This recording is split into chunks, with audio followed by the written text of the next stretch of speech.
কদিন আগেও ফিলিস্তিনের পক্ষে জয়ধ্বনিতে উত্তাল হয়ে উঠেছিল ইংল্যান্ডের একাধিক শহর।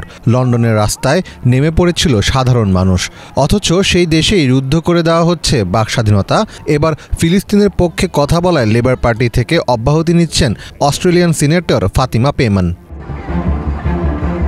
সিনেটর হিসেবে যুক্ত হওয়ার পর থেকেই ফিলিস্তিনের পক্ষে আওয়াজ তুলে আসছেন ফাতিমা। সম্প্রতি তিনি নদী থেকে সমুদ্র পর্যন্ত ফিলিস্তিন মুক্ত হবে এই রাজনৈতিক স্লোগান ব্যবহার করে বক্তব্য দেন। ফিলিস্তিনে যা হচ্ছে তা স্পষ্ট গণহত্যা উল্লেখ করে ফাতিমা বলেন, আমাদের দেখেও না দেখার এই ভান বন্ধ করতে হবে।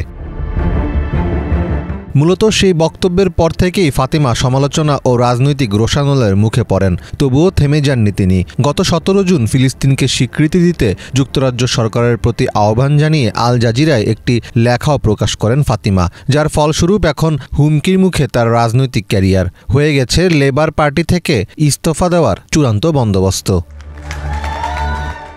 সাম্প্রতিক সময়ে বেশ অস্থিরতা বিরাজ করছে লেবার পার্টিতে। শুধু ফিলিস্তিন নয়, বিতর্কে জড়িয়ে গেছে বাংলাদেশের নামও। অভিবাসীদের নিয়ে বলতে গিয়ে লেবার পার্টির নেতা কিয়ার স্টারমার বলেছিলেন, ক্ষমতায় এলে বাংলাদেশের মতো দেশগুলো থেকে আসা যাদের বৈধ কাগজপত্র নেই তাদের নিজ দেশে ফেরত পাঠানো হবে।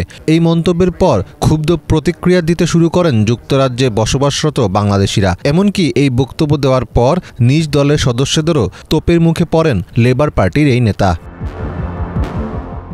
দলীয় নেতার এই বক্তব্যের প্রতিক্রিয়ায় লেবার পার্টির টাওয়ার হ্যামলেটসের ডেপুটি লিডার ও কাউন্সিলর বাংলাদেশি বংশোদ্ভূত সাবিনা আক্তার লেবার পার্টি থেকে পদত্যাগ করেন। নিজের এক্স অ্যাকাউন্টে পদত্যাগের কথা জানিয়ে সাবিনা আক্তার বলেন, আমি লেবার পার্টি থেকে পদত্যাগ করছি। আমি বাংলাদেশি বংশোদ্ভূত কাউন্সিলের প্রথম নারী স্পিকার এবং লেবার পার্টির একজন গর্বিত সদস্য ছিলাম।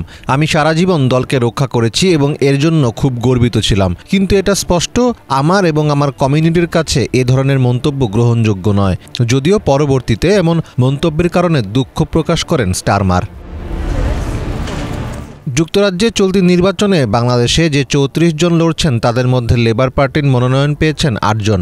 এর মধ্যে আছেন বর্তমানে এমপি রুশনারা আলী, টিউলিপ সিদ্দিকী, রূপা হক ও আফসানা বেগম। ব্রিটেনের গণমাধ্যমের খবরে বলা হচ্ছে, স্টারমারের সাম্প্রতিক বক্তব্যে ক্ষুব্ধ হয়ে কেউ কেউ দলীয় প্রার্থীকে ভোট না দিয়ে স্বতন্ত্র প্রার্থীকে বেছে নেওয়ার আহ্বান জানাচ্ছেন।